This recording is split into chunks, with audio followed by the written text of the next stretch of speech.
Hello my everyone, कैसे हैं आप सब। आई आपके सब अच्छे होंगे। और यहाँ मैं आ गई थी किचन में शाम के खाने की तैयारी करने। तो यहाँ पर मैं शाम के खाने में बना रही थी टिंडे। और टिंडे में ज़्यादा स्पाइसी नहीं, मतलब सिंपल तरीके से ही बना रही थी। और यहाँ पर मैं सबको एक एक करके अच्छे से छील लूँगी, क्योंकि छिलका इसका बहुत टाइट हो रहा था, निकल नहीं रहा था। इसका छीलने में बहुत टाइट हो रहे थे, तो ऐसा लग रहा है जैसे पके टिंडे होते वो छिलते ही नहीं है जल्दी से। पर ये सारे जब बाद में देखे तो सारे कच्चे निकले थे। थोड़े मैं टिंडे बनाऊंगी, ये आधे किलो के करीब थे टिंडे। इनको मैं बना दूंगी अच्छे से, और ज़्यादा स्पाइसी नहीं, सिंपल तरीके से ही बनाऊंगी, क्योंकि बच्चा भी खाएगा। इसको अपने हाथों से खिलाऊंगी तो खा लेगा, वरना अगर खुद खाएगा तो सब्जी में नखरे करेगा, क्योंकि हर सब्जी ये नहीं खाता। कुछ कुछ सब्जी है जो खाता है, अगर मैं खुद खिलाऊँगी तो खा लेगा ये। और कुछ मेरे पास आमी रखी थी जो मम्मी लेके आई थी, आधे किलो से थोड़ी ज़्यादा थी। कुछ इसमें ख़राब निकले थे, कुछ सही निकले थे, तो मुझे वो भी बनानी थी। 3-4 दिन हो गए थे उनको रखे हुए, क्योंकि आजकल आमी लाते हैं तो तुरंत पक जाती है। तो मुझे वो जल्दी बनानी थी, टाइट टाइट लेके आई थी मैं। तो सही थी वो, उनमें से मतलब छाँटी थी मैंने। जो टाइट टाइट ली थी, जो थोड़ी सॉफ्ट थी, वो मैंने नहीं ली थी, क्योंकि मीठी हो गई थी वो।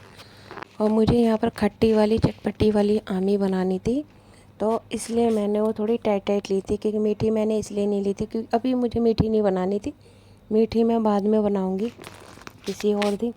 तो यहाँ पर मेरे सारे टिंडे छिल गए थे, और इनको अच्छे से फिर से धो लिया था मैंने। और इनको मैं पतले पतले करके काट लूँगी, ज़्यादा बारीकी नहीं, मतलब ठीक हिसाब से कट जाएंगे।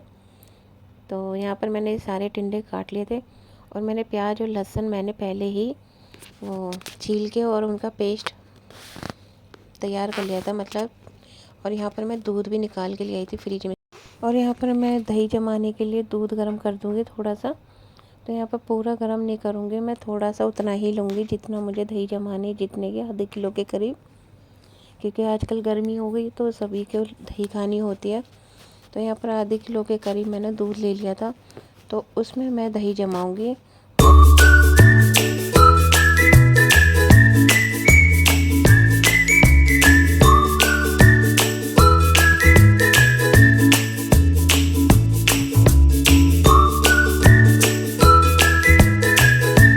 पर दूध रख दिया था, गैस की फ्लेम मैंने ऑन कर दी थी। और इतना यहाँ पर मैंने फ्रिज से आमी निकाल दी थी, धोकर रख ली थी।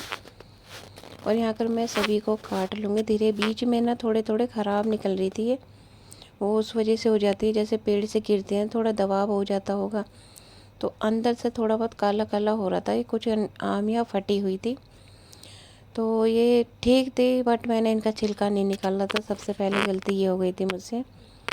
और ये बहुत ही सॉफ्ट थी, कुछ आधी किलो से ज़्यादा थी थोड़ी। और इसमें से कुछ तो मेरी ख़राब निकल गई थी, और थोड़ी बहुत ही बची थी। और मैंने दोनों कढ़ाई एक साथ ही चला दी थी, क्योंकि दोनों कढ़ाई मैंने चढ़ा दी थी, और तेल भी डाल दिया, जीरा वगैरह सब, प्याज वगैरह डाल दिया था मेरा। जब तेल गर्म होने के बाद मैंने ये सब डाल के एक साथ ही भून लूँगी। और यहाँ पर मैंने ये वाली कढ़ाई भी मेरी गर्म हो गई थी, तो इसमें तेल डाल लूँगी। और बाकी के इसमें सूखे मसाले ही जाएंगे, इसमें से कोई मसाला वैसा नहीं जाएगा, प्याज टमाटर वगैरह। तो दोनों को मैं साथ में छोंक रही थी। तो उधर तेल गर्म हो रहा था, तो यहाँ पर मैंने टमाटर डाल दिए थे। टमाटर डालते ही मैंने थोड़ा सा नमक डाल दिया था, जिससे कि मेरे टमाटर सॉफ्ट हो जाएंगे। और यहाँ पर भी जो आम में जो मसाले गिरते हैं, तो इनको डालने के बाद ये मेरे भुन गए थे, तो इसके साथ भी मैं आमी को डाल दूँगी। और इनको अच्छे से थोड़ा भून लूँगी। और इसमें डाल दूँगी मैं थोड़ा सा नमक, हल्दी, मिर्च, बस इतना ही कुछ डलेगा इसमें, ज़्यादा कुछ नहीं डालूँगी मैं। सिंपल तरीके से ही बना रही थी इसको बस, और ज़्यादा कुछ नहीं, गरम मसाले वगैरह डलते हैं ही नहीं इसमें।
भुनने के बाद मैंने डाल दिए थे टिंडे, और टिंडे को मैं अच्छे से भून लूँ। और ये भाप में ही बनाऊँगी मैं इनको, पानी बिल्कुल भी नहीं डालूँगी, क्योंकि इसमें से भी बहुत सारा पानी निकलता है, तो वो भाप में ही बन जाएंगे। तो यहाँ पर मेरी ना आमी बनकर रेडी हो गई थी, तो उस टाइम मैं शूट नहीं कर पाई थी, तो दोनों मेरी सब्ज़ी बनकर रेडी हो गई थी। तो यहाँ पर मैं आमी को भी दिखाई थी, और यहाँ पर मेरी ये टिंडे की भी सब्ज़ी बन गई थी। तो यहाँ पर मैंने हरा धनिया डाल लिया था, और यहाँ पर मैंने अपनी प्लेट लगा ली थी। तो वीडियो अच्छी लगे तो लाइक कर देना। Thank you.